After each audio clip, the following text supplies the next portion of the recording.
पांव बाजना में अजीब घटनाएं हो रही थीं। अगर कोई भी अपनी चप्पल रात को बाहर छोड़ता तो सुबह उसमें एक छेद मिलता। धीरे धीरे यह इतना बढ़ गया कि लोग अपनी चप्पलें घर के अंदर रखने लगे। डर का ये आलम था कि कुछ लोग तो चप्पल पहनकर ही सोने लगे। सरकारी दफ्तरों के बाहर लगे बोर्ड तक बदल दिए गए। कृपया चप्पल बाहर रखें की जगह अब लिखा जाने लगा, कृपया चप्पल अंदर रखें। वो सभी चप्पलें जिन्हें हमेशा टॉयलेट और सफाई के कामों में पहना जाता था, उन्हें भी थोड़ा सम्मान मिलने लगा और उन्होंने घर के अंदर जगह बना ली। लेकिन चप्पल में छेद होने की घटनाएं थमने का नाम नहीं ले रही थीं। हर दिन गांव के चौराहे पर चर्चा का एक ही विषय होता, कल रात किसकी चप्पल में छेद हुआ और आज रात किसकी बारी है। रात होने पर कुछ लोगों ने पुरानी चप्पलें बाहर रख दी और छतों पर बैठकर चौकसी करने लगे कि देखे कौन है चप्पल छेदी। लेकिन चप्पल छेदी ने अपना आज का शिकार कहीं और ढूंढ लिया था। गांव के दूसरे छोर पर शालू नाम का एक चंदन चोर, जो कुछ दिनों से शहर गया हुआ था। वह इस अजीब घटना से अनजान था और रात में जब अपने घर लौटा तो अनजाने में अपनी चप्पल बाहर ही छोड़कर सो गया। सुबह जब उसने देखा कि उसकी चप्पल में भी छेद है तो वह आग बबूला हो गया। गुस्से में वह सरपंच के पास जा पहुंचा। अगर मेरी चप्पल के छेद करने वाले का पता नहीं चला तो इस बार चुनाव में विपक्ष को वोट दूंगा और सबको भी वही करने के लिए कहूंगा। अब मामला गंभीर हो गया था। भारत में वैसे रैप, लूट, मर्डर की घटनाओं को गंभीरता से नहीं लिया जाता, लेकिन अगर राजनीति घुस जाए तो पूरा सिस्टम हिल जाता है। सरपंच और पंचों ने तुरंत बैठक बुलाई। गांव के एक पुराने व्यापारी छेदीलाल पर शक गया।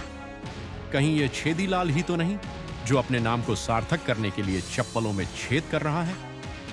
पंचायत ने कुछ लोगों को उसकी निगरानी पर लगा दिया, लेकिन असली खेल फिर कहीं और था। मंदिर के पुजारी परमानंद की चप्पल 100 साल पुरानी थी, जिसे वह कई पीढ़ी से पहन रहे थे। वह हर सुबह उठकर चंदन का लेप लगाकर आरती करते थे। शाम होने पर परमानंद ने देखा चंदन की लकड़ी खत्म हो गई तो वह चंदन की लकड़ी लेने जंगल चले गए, जहां सदियों पुराने चंदन के पेड़ थे। परमानंद वहां से थोड़ी सी लकड़ी लाते और उसे पीसकर भगवान के लिए चंदन तैयार करते। यह परंपरा वर्षों से चली आ रही थी। उस रात भी जब परमानंद जंगल से लौटे तो वे बेहद थक चुके थे। उन्होंने अपनी 100 साल पुरानी चप्पल मंदिर के बाहर उतारी और भीतर जाकर सो गए। लेकिन अगली सुबह जब सूरज की पहली किरण चप्पल पर पड़ी तो वह आर पार निकल गई। परमानंद अपनी चप्पल में छेद देखकर सन्न रह गए। यह कोई साधारण घटना नहीं थी। इतनी पुरानी मजबूत खानदानी चप्पल, जिसे परमानंद की कई पीढ़ी ने पहनी थी, अचानक कैसे छेद दी गई। गांव में हड़कंप मच गया, क्योंकि अब की बार हमला आस्था पर हुआ था। गांव के लोग इकट्ठा हुए, पंचायत बैठी और फिर से चर्चा शुरू हुई। क्या यह किसी भूत प्रेत का काम था या फिर कोई अदृश्य शक्ति गांव वालों को कोई संकेत देना चाह रही थी। गांव के बुद्धिजीवी दयाशंकर ने इसे एलियंस से जोड़ दिया। उसने कहा, यह ठीक वैसा ही है जैसे हॉलीवुड की फिल्म साइन में कॉर्न के खेतों में गोल गोल सर्कल मिलते थे। पर तभी शालू ने उसकी बात काट दी। यह इंडिया है, यहां पर भूत, पिशाच या श्राप की बात करे, एलियंस के लिए कोई जगह नहीं। तभी गांव के सबसे बुजुर्ग बाबा धर्मदास ने एक खौफनाक सच बताया। कई साल पहले गांव में नरसी मोची नाम का चप्पल बनाने वाला रहता था। वह बहुत गरीब था, लेकिन गांव के लोग उसे फूटा सिक्का देकर उसकी मेहनत का मजाक उड़ाते थे।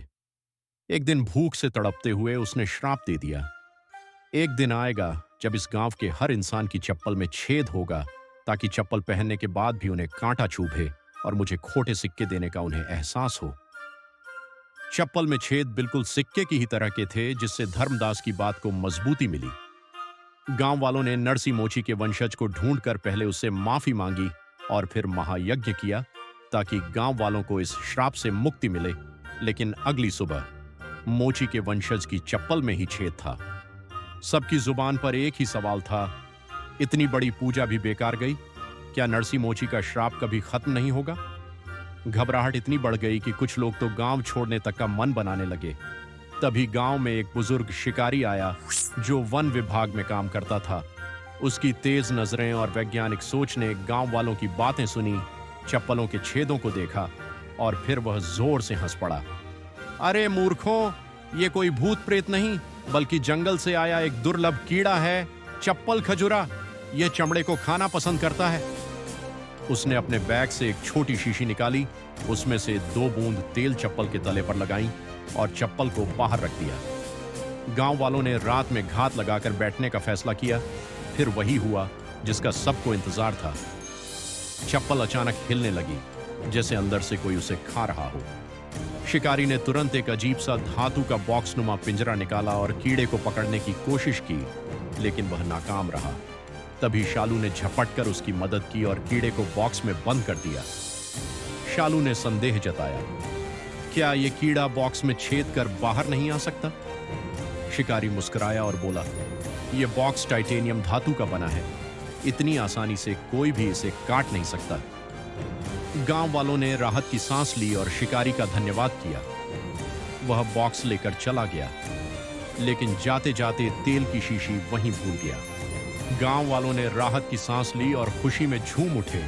सभी नाच गा रहे थे, गांव में जश्न का माहौल था। तभी अचानक एक औरत जंगल की ओर से दौड़ती हुई आई। वह घबराई हुई थी और हांफते हुए बोली, मेरा आदमी जंगल में गायब हो गया है। उसने कांपते हाथों से एक कागज आगे बढ़ाया। यह उसके पीछे पड़ा मिला। कागज पर केवल कुछ शब्द लिखे थे, वह कीड़ा तुम्हें कब तक बचाएगा। गांव के बुजुर्गों ने एक दूसरे को देखा। बाबा धर्मदास ने चिंतित स्वर में कहा, बरसों पहले भी इसी जंगल में कई लकड़हारे गायब हो गए थे और उसके बाद किसी ने वहां जाने की हिम्मत नहीं की। पर अब लालच ने फिर से लोगों को जंगल में चंदन काटने के लिए मजबूर कर दिया था। और तभी चप्पल खजुरा आया। शालू की नजर पास पड़ी तेल की शीशी पर गई। उसने उसे उठाया, सूंघा और चौंक गया। यह तो चंदन का तेल है। उसने गांव वालों से सीधा सवाल किया, जिन जिन लोगों की चप्पलों में छेद हुए थे, क्या वे सभी जंगल में चंदन की लकड़ी काटने जाते थे? गांव में सन्नाटा छा गया। सबने धड़कते दिलों से हां के लिए सिर हिला दिया। शालू ने मोची के वंशज से पूछा, तुम तो कभी जंगल जाते नहीं, फिर तुम्हारी चप्पल में छेद क्यों हुआ? वंशज ने झिझकते हुए जवाब दिया, हां, मैं जंगल तो नहीं जाता, लेकिन जब आप सबने मेरे अभिषेक की बात की तो सोचा कि थोड़ा चंदन लगा लूं ताकि यज्ञ और भी शुभ लगे। इसलिए कल चंदन लेने जंगल गया था। अब सच सामने था।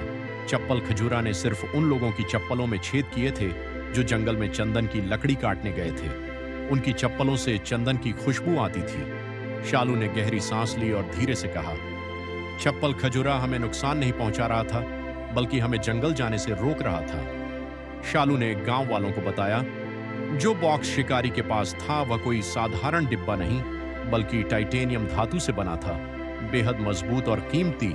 यानी वह पूरी तैयारी के साथ आया था। उसे पता था कि यहाँ चप्पल खजूरा मिलेगा और वह उसे पकड़कर ले जाएगा। गांव वालों की आंखें फटी रह गईं। उन्हें एहसास हुआ कि जाने अनजाने उन्होंने अपने रक्षक को ही एक भक्षक के हवाले कर दिया। लेकिन सवाल अब भी बाकी था, क्या चप्पल खजूरा वाकई एक साधारण कीड़ा था या फिर वह जंगल का कोई अदृश्य पहरेदार? उस रात जब सब गहरी नींद में थे, शालू करवटें बदल रहा था। उसे बेचैनी थी, क्योंकि चप्पल खजूरा को शिकारी के हवाले करने वाला वही था।